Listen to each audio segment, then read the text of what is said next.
Bienvenue à la présentation. Alors, comme Eduarda le dit, mon nom est Dominique Trudel. Je suis la responsable du certificat en intervention auprès des jeunes. Je m'occupe également du certificat en sexualité. Donc, si jamais vous êtes intéressé, il y a une présentation un petit peu plus tard, là, après la présentation d'intervention auprès des jeunes, si jamais ça vous intéresse également. Alors, pour le certificat en intervention auprès des jeunes, il s'adresse à une multitude de personnes. Alors, dans un premier temps, on a des personnes qui sont déjà sur le marché du travail, donc qui ont déjà un métier, qui désirent parfaire leurs connaissances en intervention auprès des jeunes. Alors, ça, c'est une première catégorie d'étudiants. On a aussi des personnes qui sont présentement sur le marché du travail, qui désirent se réorienter dans une nouvelle carrière et qui vont venir aussi à la fête pour faire le certificat en intervention auprès des jeunes. Et finalement, on a les étudiants qui nous proviennent directement du milieu collégial, qui ne sont pas trop certains s'ils veulent faire un baccalauréat, par exemple, en travail social ou en psychologie, et qui vont décider de venir faire le certificat en intervention auprès des jeunes pour leur donner une base très terrain en intervention. D'accord. Et quelles connaissances et compétences peut-on développer avec ces certificats? Quels sont les cours qui sont les plus appréciés des étudiants et étudiantes? En fait, les connaissances sont multiples. On développe sur les trois pans du savoir. Donc, on va acquérir des connaissances qui sont scientifiques au niveau de l'intervention chez les jeunes qui sont âgés entre 6 et 18 ans. Aussi, à travers la majorité des cours, on va développer son savoir-être. Donc, de quelle façon je vais être en intervention, je vais être en relation d'aide avec un jeune. Mais on va développer aussi le savoir-faire. Donc, comment je vais évaluer un jeune, de quelle façon je vais développer un lien avec lui, comment je vais faire pour développer un plan d'intervention et le mettre en application, toujours en collaboration avec le jeune et avec sa famille. Donc, c'est vraiment un certificat qui est très terrain, qui est professionnalisant, ce qui veut dire qu'il vous amène vraiment à intervenir sur le terrain avec des jeunes qui proviennent de tous horizons. Dans les cours qui sont les plus appréciés, je vous dirais que de façon générale, tous les cours du certificat sont toujours bien appréciés. Pourquoi? Bien, entre autres, parce qu'on a des chargés de cours qui sont vraiment très terrain. Donc, tous les chargés de cours qui sont au certificat en intervention auprès des jeunes travaillent soit dans des centres jeunesse, travaillent dans des hôpitaux, travaillent dans des milieux vraiment très diversifiés, ce qui fait en sorte que ce qu'ils font pendant la journée, lorsqu'ils arrivent pour vous donner le cours le soir, ils ont toujours des mises en situation ou des histoires qu'ils veulent vous raconter qui sont toujours en lien avec leur quotidien. Donc, on n'a pas des chargés de cours qui ne sont plus sur le marché du travail depuis plusieurs années. Tout est vraiment dans le quotidien. Dans les cours qui se démarquent le plus, je vous dirais probablement plus au niveau de la thématique. Alors, on en a un qui s'appelle le phénomène des gangs. Le cycle de cours, c'est le JES 2015Z. Vous n'avez pas besoin de le savoir par cœur. C'est marqué dans la structure du programme sur le site Internet. Alors, c'est un cours qui vous permet de comprendre de quelle façon s'articulent les gangs tant au niveau du Québec qu'au niveau mondial. Donc, vous allez comprendre non seulement le côté proxénétisme, mais vous allez comprendre aussi le volet des victimes. Alors, ça, c'est un cours qui est vraiment très prisé. Un autre cours qui est vraiment d'actualité, c'est le JES 2006D, qui est les jeunes et les médias sociaux.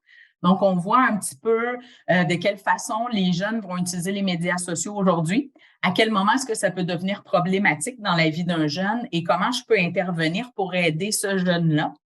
Et finalement, un troisième cours qui est vraiment ultra prisé, c'est l'intervention auprès du jeune suicidaire. Donc, on a vu avec la pandémie des jeunes qui ont développé des troubles d'anxiété, des jeunes qui ont développé des dépressions, qui vont être davantage suicidaires. Donc, il y a une espèce de mal-être qui s'est développé.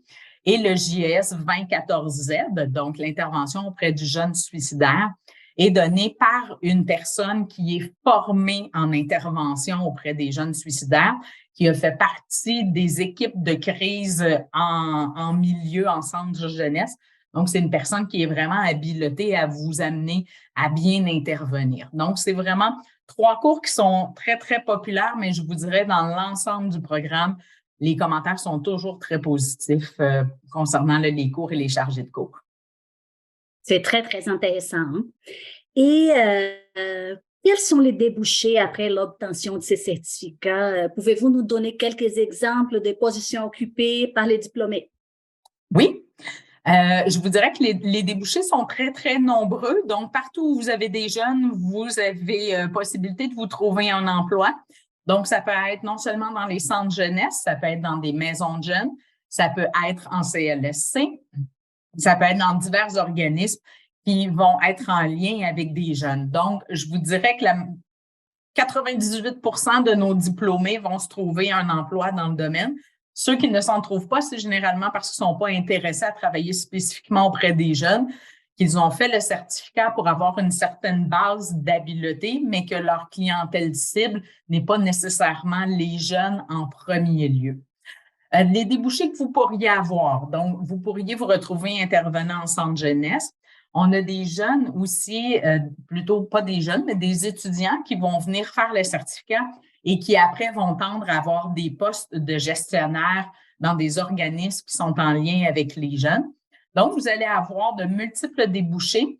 Auparavant, je vous dirais, il y a quelques années, quand je suis rentrée en poste en 2016-2017, souvent on nous disait qu'avec un certificat ou un bac par cumul, on n'avait pas nécessairement accès au centre jeunesse parce qu'ils priorisaient les gens qui étaient diplômés de travail social ou de psychologie. Mais je vous dirais qu'aujourd'hui, ce n'est plus vrai. Les centres jeunesse ont véritablement appris à connaître nos étudiants.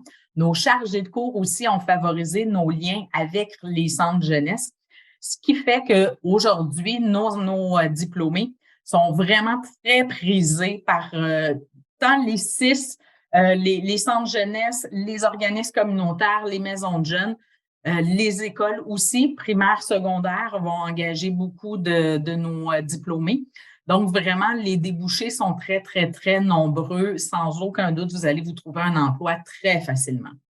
Je vais vous faire une description assez large, dépendamment du centre jeunesse, c'est à Laval, Montréal, Montérégie, ça peut différer.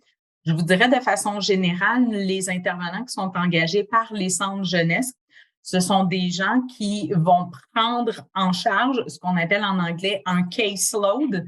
Ça veut dire qu'ils vont avoir un groupe de jeunes dont ils vont être responsables, c'est-à-dire vont devoir rencontrer le jeune en premier lieu, généralement avec la famille.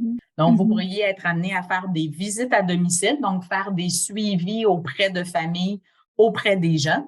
Lorsque les jeunes sont placés au centre jeunesse, à ce moment-là, il y a toujours des postes pour prendre soin des jeunes, donc être en collaboration avec les jeunes, être en relation avec eux, établir une relation d'aide.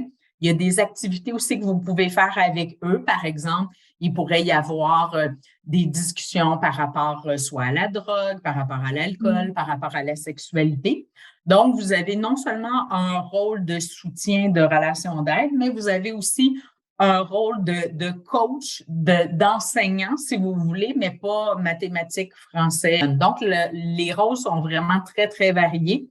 Dépendamment dans quelle équipe vous allez vous retrouver. Des fois, il y a des équipes de crise, donc c'est des jeunes qui sont un petit peu plus perturbés, qui vont avoir tendance à faire des crises. Et là, on a besoin davantage d'être en soutien, en support aux jeunes. Donc, il y a différentes équipes. Les rôles sont très variés. L'avantage qu'on a, c'est que les centres jeunesse sont vraiment très gros. Donc, on peut changer de poste en cours de route, ce qui veut dire qu'on peut commencer dans une équipe. Par exemple, crise auprès de jeunes suicidaires, puis on pourrait bifurquer après pour aller faire davantage de soutien à domicile. Donc, ça vous permet vraiment de varier le travail que vous allez faire. En fait, il y a des actes qui sont toujours réservés, dépendamment de votre ordre professionnel. Donc, par exemple, il y a des infirmières qui ont le droit de faire certains actes que d'autres professionnels n'ont pas le droit de faire. Donc, par exemple, si on parle d'évaluation au niveau des troubles de conduite sexuelle, ça ne sera pas nécessairement nous, les intervenants de la FEP, qui vont pouvoir le faire. Ce sont généralement des intervenants qui vont faire partie d'un ordre professionnel, comme les travailleurs sociaux ou les psychologues. Donc, de façon générale, il y a quelques actes qui sont réservés, mais somme toute, ce que vous allez pouvoir faire sur le milieu est quand même très, très vaste. Donc, ça va être quand même assez rare qu'on va vous dire non, ça, malheureusement, tu peux pas le faire de façon générale quand vous êtes engagé. Ils le savent, soit que vous avez un certificat, vous avez fait un bac par cumul qui inclut le certificat en intervention auprès des jeunes, en travail social ou en psychologie. Il peut y avoir toute autre psychoéducation, etc. Là, mais vraiment, lorsque vous êtes engagé soit pour votre titre professionnel ou pour les études que vous avez faites. En fonction de ça, les tâches qui vont vous être attitrées vont être différentes d'un individu à l'autre. Vous pouvez être engagé dans les écoles primaires et secondaires. Dépendamment des commissions scolaires, il y a certaines commissions scolaires qui vont vous reconnaître. Attention, il faut juste faire une petite précision, là, mais je vais vous dire ma phrase, puis après, je vais vous expliquer ce que je veux vous dire. Donc, il y a certaines commissions scolaires qui vont vous reconnaître le titre de TES, donc technicien en éducation spécialisée. Ce n'est pas vous, votre personne, qui va avoir ce titre-là. Donc, vous ne pourriez pas signer, par exemple, Dominique Trudel, technicienne en éducation spécialisée. Mais ce qu'on vous reconnaît, c'est le titre pour obtenir un poste. Donc, s'il y avait un poste qui était affiché et qu'on recherchait un technicien en éducation spécialisée, quand vous êtes diplômé du certificat en intervention auprès des jeunes, comme on est de plus en plus connu dans le milieu, il y a certaines commissions scolaires qui vont vous autoriser, même si vous n'êtes pas des techniciens en éducation spécialisée, donc que vous n'avez pas votre 3 ans de technique au niveau du collégial, ils vont tout de même vous reconnaître pour que vous puissiez appliquer et obtenir ce poste-là qui, normalement, est réservé uniquement pour les techniciens en éducation spécialisée.